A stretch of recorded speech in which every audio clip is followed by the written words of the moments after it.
Oh, my heart. Oh, this team. Why do they always do this for me, man? Oh my God, guys, Palace review slash reaction, more of a reaction this one. I wasn't at the game, as you can tell, unfortunately, because of work. And yeah, I wasn't able to go to the game. Listen to pretty much all of it on the radio, though, and I'm never doing that again. Palace at the Etihad. Back-to-back seasons, we've come away with points against Manchester City away from home. It finished 2-2. And oh my God, the mix of emotions. It must have been unreal if you were at the game in that away end. So much to talk about, guys. So much to talk about. But first and foremost, how much do we love this team? Let's be real. How much does this team give you the mix of emotions, the love, sometimes even the despair and the absolute hate? But today is just a typical Palace day in terms of sweat and tears, burn everything into a performance against one of the top four teams. We love a big day. I love a big away day. I mentioned in my preview, I didn't think Lightning would strike twice. And to be fair, 2-2, it hasn't struck twice. We didn't win. But if I'm being honest, I no way did I think that we would be able to replicate the performance we did last season, which clearly we have, and for City to replicate their performance. By the sounds of things, they pretty much have. Unbelievable. Where do I begin? It's just such a massive point away from home. It feels like a win because of the circumstances, the heartache of going 2-1 down with Aguero getting an equaliser with about 8 minutes to go, far too much time left in the game for him to be equalising, and then if 2 minutes later again another one. He's a class player, and by the sounds of things, it was two very, very good crosses to the back post. A slight lapse in concentration from Cahill, who, listening to the BBC radio commentary team, it sounded like that him and Tompkins had the games of the season for both of them, and most of the team, as I mentioned in my preview, having at least an 8 or a 9 out of 10 performance, all of them. And it's just fantastic to see that. We've got injury crisis, we've got 3 youngsters on the bench, we've got no depth up front, we've got no depth at fullback. Ward's only just come back from injury, did get a bit of game time at the end of today. All of this, and we've still got a point, undefeated against the last 2 games, Arsenal and Man City. And we keep going on, and I just love this team with a passion. And today, days like today, just make it so special. Teams like Arsenal, City, Chelsea, Liverpool. I'm not saying that you fans of those clubs don't enjoy these big wins against these big rivals, but there is something so special, and it means more to a team like Palace when you know you're not going to get days like this very often. And when your team puts in a performance like they've done today and last season, it makes it so much more special, so much more sweet, so much sweeter. To see us get points from it and be rewarded, because today we were the better team. I think a lot of people would agree with that. We were the better team, looking at highlights as well. And also, obviously, on the commentary, it sounded like it was very, very much a Palace who were at the forefront. And although City were piling on pressure late on in the second half, it didn't look like Palace were going to concede. Obviously, they did in the end, but it was a deserved point. Is the point I want to get across. It was at least the point we deserved today, and I'm just so happy for the team they've got it. I'm so happy for the fans who went up there. I know what it's like when you're going away to City and you think, is it worth the trip? Last season's a great example. It was totally worth the trip, and I'm sure it feels like a win to everyone who went up there, even though it's only a point we're taking away. I say only a point away to City. It's very rare that happens, and especially on the form City have been on. We've ended their winning streak again. Unbelievable. We started off with the first goal, Tosin. Great reactions. McCarthy from set piece has been awful this season when he's taken over from Luca. But this time it was a perfect corner, and Cahill got the run on his man. Very static City's defending, really poor defensively. I'm sure Boovy and, of course, other City fans would agree with me there. They needed someone running onto that ball to head it away. There was far too static, people ball watching. Cahill comes, nods it across the goal, and there's Tosin, a striker with his quality, with his experience as well. Probably the most experienced striker in the side now, for sure.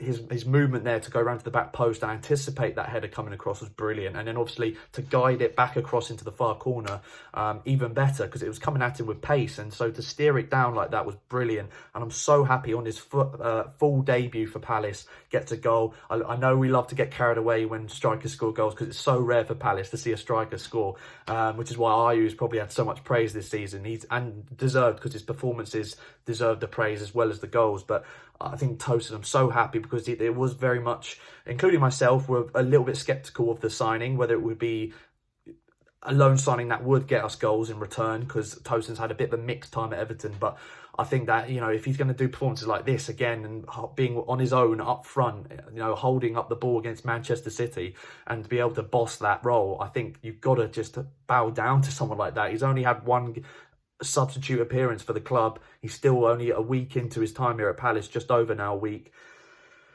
And to be able to link up the play the way he did, it's almost seamless. It's like he's been at the club for years. I'm so happy for Tosin. And obviously we finished the first half probably the stronger team. It looked like as well in the start of the second half, by the sounds of it, and again from watching some highlights and replays, it looked like we were the team that were probably going to get a second. I know that it's so strange for me to say that, and I can't get in my head that we've gone undefeated again in the back-to-back seasons against City at the Etihad. It is ridiculous.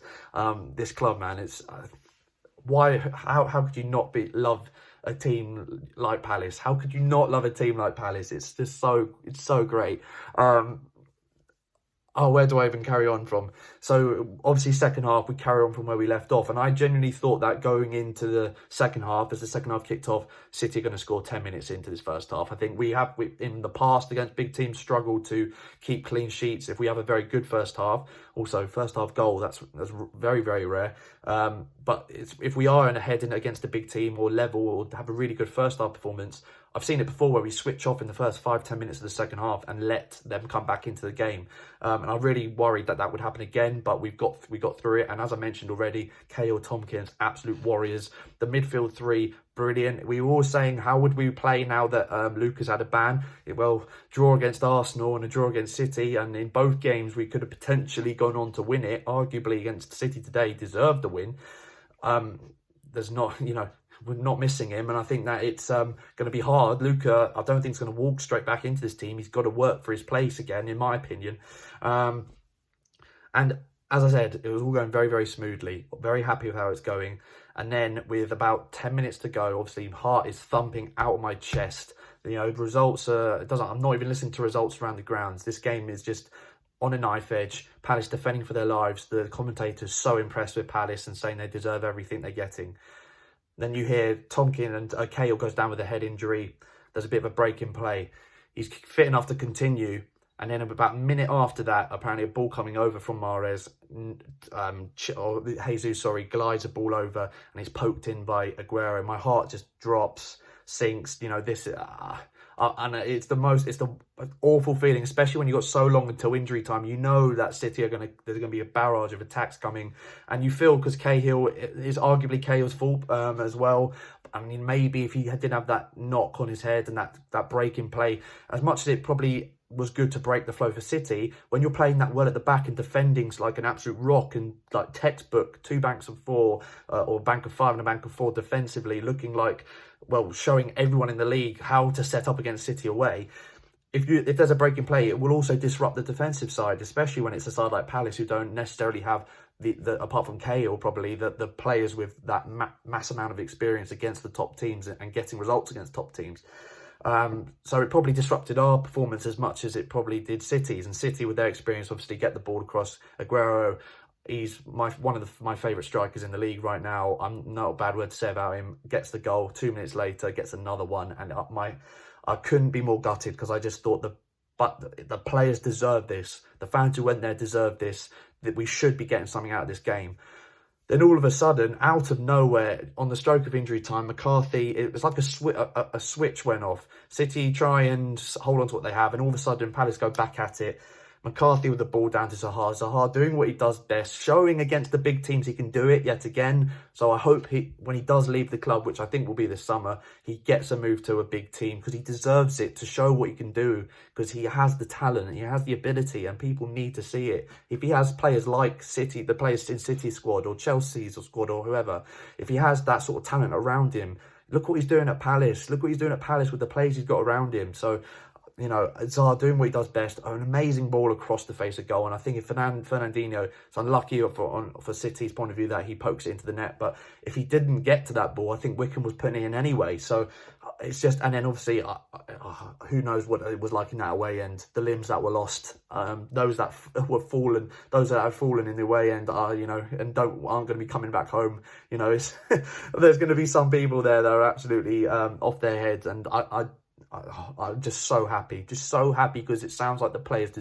deserved everything. They deserved the point at the minimum, and as a fan of this amazing team, I'm just buzzing. As you can tell, it's just because it's City. You know, the thumpings we've had at the Etihad in previous seasons, to come away with something this season again after what happened last season is special. And to go behind 2-1 down, that would kill any team. Not just a side like Palace. I'm talking top 4 teams in Europe, going 2-1 down away to City with 5 minutes left to play. It would kill you. And we've gone up the other end and got an equaliser. There's not many teams with that sort of spirit, that passion, that desire that can do that. And I love this club. I love this club with all my heart. And it's games like this that show the world like what being a Palace fan is about. The mix of emotions, but we have the players in this squad. The reason we love so many of these players is because of the amount of they just pour their emotion out onto the pitch. They put everything into a game. And, you know, South London and proud, onwards and upwards. It's a draw. I know we've had loads of draws right now, but we keep the points ticking over, and that's what's crucial. We stay in the top half of the table. Arsenal drew, we stay above Arsenal. What more is there not to like about this team? Southampton lost after going 2-0 up against Wolves, so we play them Tuesday. Preview will be coming out soon for that. And if we win that, all of a sudden it is looking like a fantastic season potentially could be on our hands. Don't want to get carried away, but I am going to get carried away about this. Unlucky City, but the better team on the day. We got the point, but the better team deserved it. We deserved to get something out of this. And I think City fans who were there would probably agree, by the sounds of things, the Palace fans there, if they make it back home alive, they'd agree as well. I think that, you know, bow down to every single one of those players. Absolute legends. Love all of them. Thank you guys so much for watching. As you can tell, I'm quite happy with that result. Like, share, and subscribe. Be sure to like if you enjoyed that result too. I'm sure there'll be other fans out there who aren't Palace fans who would have liked this result as well. Leicester fans spring to mind, and probably Liverpool fans. But obviously, like, share, subscribe. Thank you so much for watching. Up the Palace. Get in there. Let's go.